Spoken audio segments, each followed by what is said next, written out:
সাধারণ মানুষের জীবন চলে যাক, এতে আমাদের কি? এই ভাবধারার দৃষ্টান্ত উদাহরণ আমরা দেখতে পাচ্ছি পূর্ব বর্ধমানের ভাতারের সাব রেজিস্ট্রার অফিসের কাছেই রেল ব্রিজের যে তলায়, সেইখানে আমরা সেই ছবি দেখতে পাচ্ছি। দীর্ঘ সময় ধরেই কিন্তু এখানে জলমগ্ন হয়ে থাকে। এখানে জলমগ্ন হওয়ার ফলে একদিকে যেমন সাধারণ মানুষকে পারাপার করার জন্য রেলের ওপর দিয়ে তাদেরকে পারাপার করতে হয়, এতে যে কোনো সময়ে কিন্তু যদি মাল গাড়ি চলে আসে তাহলে কিন্তু দুর্বিষহ ঘটনার পরিস্থিতি হতে পারে সাধারণ মানুষ এবং দুর্ঘটনার আশঙ্কা থেকে যাচ্ছে। এই জায়গায় যদি রেল পারাপার করার সময় অনেক বয়স্ক মানুষ তারা রেল পারাপার করে, সেক্ষেত্রে কিন্তু দুর্ঘটনার আশঙ্কা থেকেই যায়। বর্ধমান কাটোয়া ব্রডগেজ লাইনের ভাতার সাব রেজিস্ট্রি অফিস সংলগ্ন রেল ব্রিজের তলা প্রায়শই জলমগ্ন থাকার ফলে নাকাল হচ্ছে স্থানীয় বাসিন্দারা, রেজিস্ট্রি অফিসের উপভোক্তা সহ দলিল লেখক অফিসের কর্মীরাও। এই রেল লাইনের ব্রিজের তলা দিয়ে সারাদিন পারাপার করে স্থানীয় মানুষজন থেকে শুরু করে মোটর সাইকেল, টোটো, সাইকেল সব গাড়ি এই তলা দিয়ে পারাপার করে। ব্রিজের নিচে খাল থাকার ফলে এখানে কিন্তু দুর্ঘটনা ঘটার আশঙ্কাই বেশি। একদিকে যেমন সাব রেজিস্ট্রি অফিস সংলগ্ন স্থানীয় বাসিন্দারা দুর্ভোগের শিকার হচ্ছেন, ঠিক তেমনই রেজিস্ট্রি অফিসে উপভোক্তারা সই করার সময় যারা আসছেন তারা কিন্তু বা বয়স্ক দলিল লেখক তারাও কিন্তু জীবনের ঝুঁকি নিয়ে তারা কিন্তু রেল পারাপার করছেন। ব্রিজের নিচে জলমগ্ন থাকায় তাদেরকে কিন্তু ব্রিজের উপর দিয়ে, রেলের উপর দিয়ে তাদেরকে পারাপার করতে হয়। যারা বয়স্ক মানুষ তাদের পক্ষে কিন্তু উপর দিয়ে উঠে আসা যথেষ্ট কষ্টসাধ্য, এবং যদি সে সময় কোনো ট্রেন বা কোনো মালগাড়ি চলে আসে তার জন্য কিন্তু দুর্ঘটনা ঘটে যাওয়ারই আশঙ্কা বেশি। স্থানীয় সাধারণ মানুষ রেল ব্রিজের নিচে জমে থাকা জল যন্ত্রণা থেকে তারা রেহাই পেতে রেল কর্তৃপক্ষের তারা কিন্তু দৃষ্টি আকর্ষণ করছে। তাদের দাবি একটাই যে দীর্ঘদিন ধরেই তারা কিন্তু এই সমস্যার সম্মুখীন হয়েছেন। যখন এই রেলের তলায় ব্রিজ ট্যানেল যখন তৈরি করা হয় তারপর থেকে কিন্তু জল যন্ত্রণায় তারা কিন্তু ভুগছে। ম্যাক্সিমাম সময় অল্প বৃষ্টিতে কিন্তু এখানে জল জমে যায়, তখন তারা কিন্তু সহজভাবে তারা তলা দিয়ে হেঁটে তাদের যাওয়ার অতটা সুবিধা হয় না।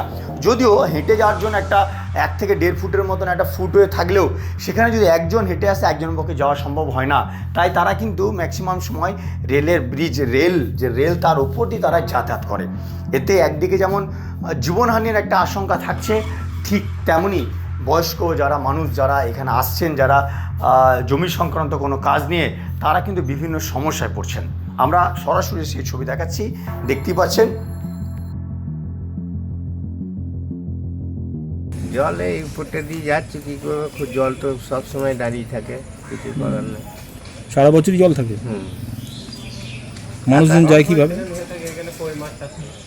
এই উপরটা দিয়ে যায়। কোনো গাড়ি ঘোড়া যদি যায়? গাড়ি ঘোড়া এই জল দিয়ে যায়। কতটা জল আছে পরিমাণে আপনার এখানে? এতটা 1 হেঁটো, আবার 1 ফুটের উপরও হয়। মোটর সাইকেল, টোটো, অ্যাম্বুলেন্স চলে যায়, অতি চলছে। কোথায় এসেছেন? রেজিস্ট্রি অফিসে এসেছেন? আচ্ছা, তো রেল লাইনের উপর দিয়ে পেরোতে হচ্ছে? হ্যাঁ। কি অসুবিধা হচ্ছে আপনার? অসুবিধা মানে এই অবস্থা, রেল লাইনে এই পাথর পেরিয়ে কত যে এজেন্ট আছে ব্যক্তিরা, তারা কীভাবে যাতায়াত করবে? কোলে করে ওখান থেকে তুলে নিয়ে আসতে হচ্ছে। সে সম্ভব? একটা রেজিস্ট্রি অফিস এটা স্থানান্তরিতকরণের জন্য কোনো রকম আবেদন করেছিলেন? স্থানান্তরিত একবার এটা হয়েছিল, তারপরে যে কী হলো উপর মহলের ব্যাপার। হঠাৎ করে যদি কোনো মালগাড়ি চলে আসে, এবার সেটাকে নিজে দিকে সাবধানে পেরিতে হয়। হ্যাঁ, সব থেকে সমস্যা হচ্ছে যারা এখানে বাস করছে তাদের। এটা তো আমরা আধ ঘন্টা 1 ঘন্টা 2 ঘন্টা জন আসছে, কাজ হয়ে যাচ্ছে, চলে যাচ্ছে। কিন্তু সবসময় সমস্যা এই যে এখানে বসবাস, তাদের তো সব থেকে বড় সমস্যা। আপনার কি কোথাও কিছু আবেদন করেছিলেন, কি কোথাও জানিয়েছিলেন? অনেকবার দরখাস্ত দেওয়া হয়েছিল, এখনো কোনো খবরই হয়নি। এই যে নিচে রাস্তাটা আপনার এতটা খাল হয়ে আছে, এটা দিয়ে আমরা আর একটুখানি জল, একটু বেশি জল হয়ে গেলে লোকজন যাতায়াত করতে পারে না। হ্যাঁ, এখন গাড়ি যাতায়াতে অসুবিধা হয়। এই বর্ষা উনি বুঝতে পারছেন, এত বর্ষা এখানে, এখন তো কবে বৃষ্টি হয়ে গেছে, এখন অবধি মোটামুটি 4 ফুট ওপরে জল হাইট হয়ে আছে। তাহলে এটাকে ব্যবস্থা একটা চাই। কতগুলো গাড়ি ঘোড়া মোটামুটি যাওয়া আসা করে পার ডে? সারাদিন 24 ঘন্টায় যায়, সবসময় গাড়ি হয়। এটাই কি মেন রাস্তা? এটাই মেন রাস্তা।